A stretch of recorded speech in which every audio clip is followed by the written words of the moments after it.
Hi dear friends, welcome to chalk board stories. അപ്പോൾ എല്ലാവർക്കും നമ്മുടെ മോക്ക് ടെസ്റ്റ് സീരീസിലേക്ക് സ്വാഗതം. അപ്പം നമ്മുടെ മലയാളം ബോധനശാസ്ത്രം, നമ്മുടെ പെഡഗോഗി നമ്മുടെ മലയാളത്തിന് 10 മാർക്കാണെങ്കിലും അതിൽ LP കേറ്ററ്റിനൊക്കെ പെഡഗോഗി എന്ന് പറയുന്ന വളരെയധികം ഇമ്പോർട്ടൻസ് ഉണ്ട്. അപ്പം നമുക്ക് ഫസ്റ്റ് 2 ടോപ്പിക്കുകളാണുള്ളത്. ഉദ്ഗ്രഥിത സമീപനവും അതേപോലെ ഭാഷാ പഠന സിദ്ധാന്തങ്ങളും. 15 മാർക്കിനാണ് എക്സാം വെച്ചിരിക്കുന്നത്. അപ്പോൾ എപ്പോഴത്തെയും പോലെ എക്സാം കണ്ടക്ട് ചെയ്തിട്ട് മാർക്ക് എന്തായാലും കമൻറ്റ് ചെയ്യുക. ഓക്കെ, ടോപ്പിക്കിലേക്ക് പോകാം. നമുക്ക് വിഷയങ്ങളെ വേർതിരിച്ച് പഠിപ്പിക്കുന്നതിന് പകരം പരസ്പരം ബന്ധപ്പെടുത്തി പഠിപ്പിക്കുന്ന സമീപനം അറിയുന്നത്. പരിസര പഠന സമീപനം, ഗണിത സമീപനം, ഉദ്ഗ്രഥിത സമീപനം ഇവയൊന്നുമല്ല. ഏതാണ്? അതായത് ഉദ്ഗ്രഥിത സമീപനം എന്ന് പറഞ്ഞാൽ വിഷയങ്ങളെ വേർതിരിച്ചല്ല അതിൽ പഠിപ്പിക്കുന്നത്, അതെന്ത് ചെയ്യും? പരസ്പരം ബന്ധപ്പെടുത്തിയാണ് പഠിപ്പിക്കുന്നത്. സോ ആൻസർ ഏതാണ്? ഓപ്ഷൻ സി, ഉദ്ഗ്രഥിത സമീപനമാണ്. അതായത് നമ്മുടെ ചുറ്റുപാട്, നമ്മുടെ കുട്ടികളും അവയുടെ ചുറ്റുപാടുകളുമായി ബന്ധപ്പെടുത്തിയായിരിക്കും അവരെ പഠിപ്പിക്കുന്നത്. അതായത് 1-ാം ക്ലാസ് 2-ാം ക്ലാസ്സിലൊക്കെ നമുക്ക് ഓരോന്നിനും ഓരോ ബുക്കായിരിക്കില്ല, മൊത്തത്തിലൊരു ബുക്കിൽ തന്നെ ആയിരിക്കും. ഇപ്പോൾ എന്താ, മഴയെന്ന് പഠിപ്പിച്ചു കഴിഞ്ഞാൽ മഴയുമായി ബന്ധപ്പെട്ട് നമ്മുടെ ചുറ്റുപാടിൻ്റെ പരിസര പഠനം അതിൽ ഉൾപ്പെടും. അതേപോലെ അതിൽ തന്നെ ഇപ്പോൾ വേറെ എന്തെങ്കിലും ഗണിതം ഉൾപ്പെടുത്താൻ പറ്റില്ലവർ അതും ചെയ്യും. നമ്മുടെ ചുറ്റുപാടുകളെ എങ്ങനെയെല്ലാം അതിൽ ഇൻക്ലൂഡ് ചെയ്യാൻ പറ്റുമോ അതിനെല്ലാം ചെയ്യുന്ന രീതിയാണ് എന്തെന്ന് പറയുന്നത്, ഉദ്ഗ്രഥിത സമീപനം എന്ന് പറയുന്നത്. പ്രീ പ്രൈമറി പാഠ്യപദ്ധതിയിൽ താഴെ പറയുന്നവയിൽ ഏതാണ് പരിഗണിക്കുക? പ്രീ പ്രൈമറി പാഠ്യപദ്ധതിയിൽ നമ്മൾ ഏതാണ്? ഉദ്ഗ്രഥിത സമീപനമാണ് നമ്മൾ പരിഗണിക്കുന്നത്. അപ്പോൾ ആൻസർ ചെയ്ത് വരും ഓപ്ഷൻ ബി, ഉദ്ഗ്രഥിത സമീപനമാണ്. രചനാന്തരണ പ്രചന വ്യാകരണം ആവിഷ്കരിച്ച ഭാഷാശാസ്ത്രജ്ഞൻ ആരാണ്? വൈഗോട്സ്കി, നോം ചോസ്കി, ബ്രൂണർ, പിയാഷെ. ആരാണ്? ഓപ്ഷൻ ബി, നോം ചോസ്കിയാണ്. ക്വസ്റ്റ്യൻ എന്താ പറയുന്നത്? മനുഷ്യൻ ജനിക്കുന്നത് ഭാഷാ പഠന സംവിധാനത്തോടു കൂടിയാണെന്ന് പറഞ്ഞ ഭാഷാശാസ്ത്രജ്ഞൻ ആര്? പിയാഷെ, ഹെഡ്ഗർ, നോം ചോസ്കി, വോർഫ്. ആരാണ്? ഓപ്ഷൻ സി, നോം ചോസ്കിയാണ്. അപ്പോൾ എന്താ നോം ചോസ്കിയെ പറ്റി നമുക്ക് പഠിക്കാനുള്ളത്? ആധുനിക ഭാഷാശാസ്ത്രത്തിൻ്റെ പിതാവ് എന്നറിയപ്പെടുന്നത് ആരാണ്? നോം ചോസ്കിയാണ്. എന്താണ്? ആധുനിക ഭാഷാശാസ്ത്രത്തിൻ്റെ പിതാവ്. അതേപോലെ തന്നെ ഭാഷയും ചിന്തയും എന്താണ്? ഭാഷയും ചിന്തയും പരസ്പര പൂരകങ്ങളാണെന്ന് പറഞ്ഞത് ആരാണ്? നോം ചോസ്കിയാണ്. ലാംഗ്വേജ് അക്വിസിഷൻ ഡിവൈസ് അഥവാ LAD അല്ലെങ്കിൽ എന്താണ്? ഭാഷാ സമാർജന ഉപകരണം, അതാണ് അതിൻ്റെ മലയാളം. ഭാഷാ സമാർജന ഉപകരണം. അതായത് മനുഷ്യൻ്റെ വികാസത്തിന് എന്താണ് അല്ല ഭാഷയുടെ വികാസത്തിന് നമ്മുടെ മനുഷ്യൻ്റെ മസ്തിഷ്കത്തിലെ ഏതൊരു ഭാഷയെ സ്വായത്തമാക്കാനുള്ള ഒരു ഡിവൈസ് ഉണ്ടാകുമെന്ന് പറഞ്ഞ ശാസ്ത്രജ്ഞനാണ് ആരാ? നോം ചോസ്കി എന്ന് പറയുന്നത്. അതേപോലെ തന്നെ കുട്ടിയുടെ ഭാഷ എന്ന് പറയുന്നത് ഏത് സംസ്കാരത്തിലായാലും അത് ഒരേ രീതിയിലാണെന്ന് അഭിപ്രായപ്പെട്ടതും ആരാണ്? നോം ചോസ്കിയാണ്. Okay, next question. ഭാഷാപരമായ ബുദ്ധിയുടെ വളർച്ചയ്ക്ക് ആവശ്യമല്ലാത്തത് താഴെ സൂചിപ്പിക്കുന്നതിൽ ഏതാണ്? ഭാഷാപരമാണ് ചോദിച്ചിരിക്കുന്നത്. പ്രഭാഷണങ്ങൾ അല്ലേ, പ്രഭാഷണം നടത്തുമ്പോൾ എന്താണ് നമുക്ക് ഭാഷാപരമായിട്ട് നമുക്ക് വളരെയധികം ഉപകാരപ്പെടും. സെമിനാറുകൾ നടത്തുന്നത്, അഭിമുഖം, ഇതെല്ലാം ഭാഷാപരമായ ബുദ്ധിയുടെ വളർച്ചയ്ക്ക് ആവശ്യമുള്ളതാണ്. സോ ഓപ്ഷൻ ഡി, ഗ്രാഫാണ് ഭാഷാപരമായ ബുദ്ധിയുടെ വളർച്ചയ്ക്ക് ആവശ്യമല്ലാത്തത്. Next question. നോം ചോസ്കി മുന്നോട്ട് വെച്ച ഭാഷാ പഠന സിദ്ധാന്തവുമായി ഏറ്റവും അടുത്ത് നിൽക്കുന്നത് ഏത്? സമഗ്ര ഭാഷാ സമീപനം, ഭാഷാ ആഗീരണ സമീപനം, ശിശു കേന്ദ്രീകൃത സമീപനം, വ്യവഹാരവാദം. ഏതാണ് നോം ചോസ്കി മുന്നോട്ട് വെച്ച ഭാഷാ പഠന സിദ്ധാന്തവുമായി ഏറ്റവും അടുത്ത് നിൽക്കുന്നത്? ഭാഷാ ആഗീരണ സമീപനം. അതായത് അദ്ദേഹമല്ലേ LAD ലാംഗ്വേജ് അക്വിസിഷൻ ഡിവൈസ് നമുക്ക് മനുഷ്യൻ്റെ മസ്തിഷ്കത്തിൽ ഉണ്ടെന്ന് അഭിപ്രായപ്പെട്ടത്.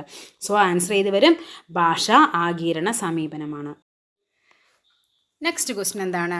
ഭാഷയ്ക്കും ചിന്തയ്ക്കും വ്യത്യസ്തമായ ജനിതക വേരുകളാണുള്ളത്. രണ്ടും വികാസം പ്രാപിക്കുന്നത് വ്യത്യസ്ത വഴികളിലൂടെയും സ്വതന്ത്രവുമായാണ്. ഭാഷാ വികാസത്തെക്കുറിച്ച് ഈ കണ്ടെത്തലുകൾ ആരുടേതാണിത്? ഭാഷയ്ക്കും ചിന്തയ്ക്കും വ്യത്യസ്തമായ ജനിതക വേരുകളാണുള്ളതെന്നും രണ്ടും വികാസം പ്രാപിക്കുന്നത് വ്യത്യസ്ത വഴികളിലൂടെയാണെന്നും കണ്ടെത്തിയത് ഓപ്ഷൻ ഡി, വൈഗോട്സ്കിയാണ്.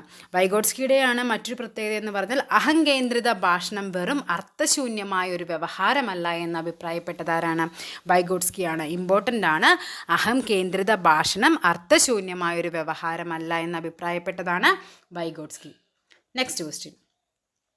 വാചിക ചേഷ്ടകളുടെ പ്രബലനമാണ് ഭാഷാ വികാസനത്തിന് അടിസ്ഥാനമെന്ന ഏത് മനഃശാസ്ത്രജ്ഞനാണ് ഈ കാഴ്ചപ്പാട് മുന്നോട്ട് വെച്ചത്? അതായത് വാചിക ചേഷ്ടകളുടെ പ്രബലനമാണ് ഭാഷാ വികാസത്തിന് അടിസ്ഥാനമെന്ന് അഭിപ്രായപ്പെട്ടത് ഓപ്ഷൻ ഡി, BF സ്കിന്നറാണ്.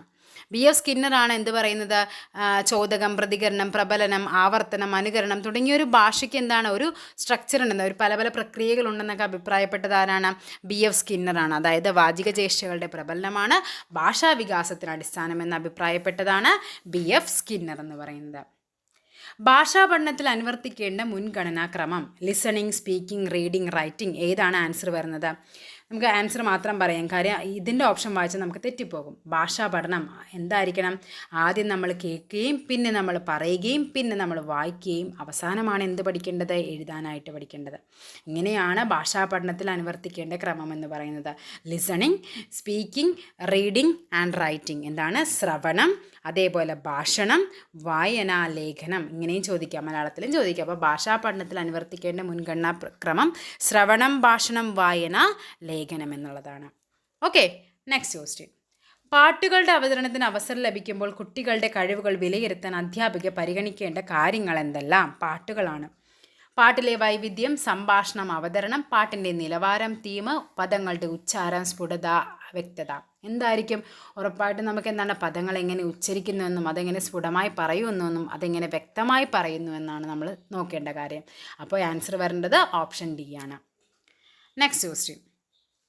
തൻ്റെ ചുറ്റുപാടുകളെ നിരീക്ഷിക്കുന്നതിലൂടെയും മാതൃക ആക്കലിലൂടെയുമാണ് കുട്ടികൾ ആശയങ്ങൾ പഠിക്കുന്നത് എന്ന് അഭിപ്രായപ്പെട്ടത് ആരാണെന്ന്? ആരായിരിക്കും? Jerome S Bruner, Albert Bandura, Noam Chomsky, പിയാഷെ. ആരാണ് അങ്ങനെ അഭിപ്രായപ്പെട്ടത്? ഓപ്ഷൻ ബി ആൽബർട്ട് ബെന്തൂരയാണ്. തൻ്റെ ചുറ്റുപാടുകളെ നിരീക്ഷിക്കുന്നതിലൂടെയും മാതൃകയാക്കലിലൂടെയുമാണ് കുട്ടികൾ ആശയങ്ങൾ പഠിക്കുന്നത് എന്ന് അഭിപ്രായപ്പെട്ടത്. Next question.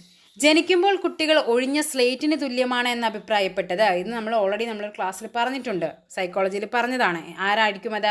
Option C John Locke. John ലോക്കിൻ്റേതാണ് ജനിക്കുമ്പോൾ കുട്ടികൾ ഒഴിഞ്ഞ സ്ലേറ്റിന് തുല്യമാണെന്ന് അഭിപ്രായപ്പെട്ടത് ജോൺ ലോക്കാണ്. ചോദനം, പ്രതികരണം, പ്രബലനം, ആവർത്തനം, അനുകരണം തുടങ്ങിയ പ്രക്രിയകളിലൂടെയാണ് കുഞ്ഞുങ്ങൾ ഭാഷ പഠിച്ചിരിക്കുന്നത്. ഇങ്ങനെ പറഞ്ഞത് ആരാണ്?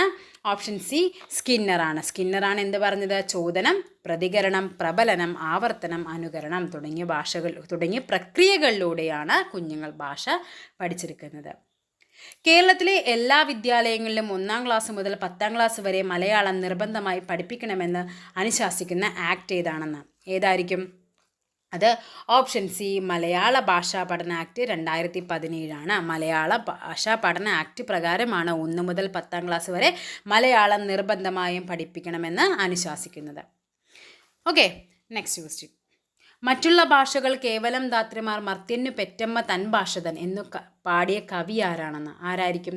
തുഞ്ചത്ത് രാമാനുജൻ എഴുത്തച്ഛൻ, വള്ളത്തോൾ നാരായണമേനോൻ, കുമാരനാശാൻ, ജി ശങ്കരക്കുറുപ്പ്. ആരാണ്? ഓപ്ഷൻ ബി വള്ളത്തോൾ നാരായണമേനോനാണ് ഈ ഒരു അഭിപ്രായപ്പെട്ടത്.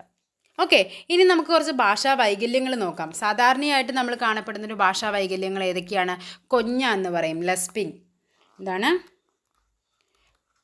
കൊഞ്ഞ. അതേപോലെ തന്നെ എന്താണ് കൊഞ്ഞ എന്ന് പറഞ്ഞാൽ? എന്താണ്? അക്ഷരങ്ങളും പദങ്ങളും എന്താണ് നമ്മളെന്താ കുഞ്ഞുനാളിൽ പറയുന്ന കൊഞ്ചിപ്പാണെന്നൊക്കെ പറയത്തില്ലേ?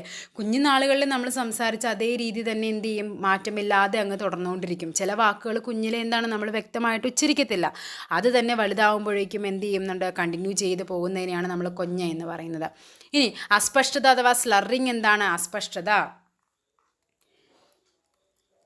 അസ്പഷ്ടത എന്ന് പറയുന്നത് എന്താണ്? അതായത് ഒന്നിലധികം പദങ്ങൾ അസാധാരണമായി ഒട്ടിച്ചേർന്നിരിക്കുമ്പോഴേക്കും നമുക്ക് പെട്ടെന്ന് എന്താണ് പറയാനുള്ളൊരു ബുദ്ധിമുട്ട് വരും. അതാണ് അസ്പഷ്ടത എന്ന് പറയുന്നത്. അതേപോലെ വിക്ക് എന്താണ്? വിക്ക് നമുക്ക് എല്ലാവർക്കും അറിയാം അല്ലേ? ഒരു പദം ഉച്ചരിക്കുന്നതിന് മുമ്പ് ആദ്യത്തെ പദം എന്താ വീണ്ടും വീണ്ടും നമ്മൾ ആവർത്തിച്ച് പറയുന്നതിനെയാണ് വിക്ക് എന്ന് പറയുന്നത്. അല്ലെങ്കിൽ എന്താണ്? സ്റ്റട്ടറിങ് എന്ന് പറയും. ഓക്കെ, അപ്പോൾ ഇത്രയൊക്കെയാണ് ഭാഷാ വൈകല്യങ്ങൾ എന്ന് പറയുന്നത്. അപ്പോൾ ഏകദേശം 15 ക്വസ്റ്റ്യൻ കഴിഞ്ഞിട്ടുണ്ട്. അപ്പോൾ ഒരു അടുത്തൊരു ടോപ്പിക്കുമായിട്ട് നമുക്ക് വീണ്ടും കാണാം. താങ്ക്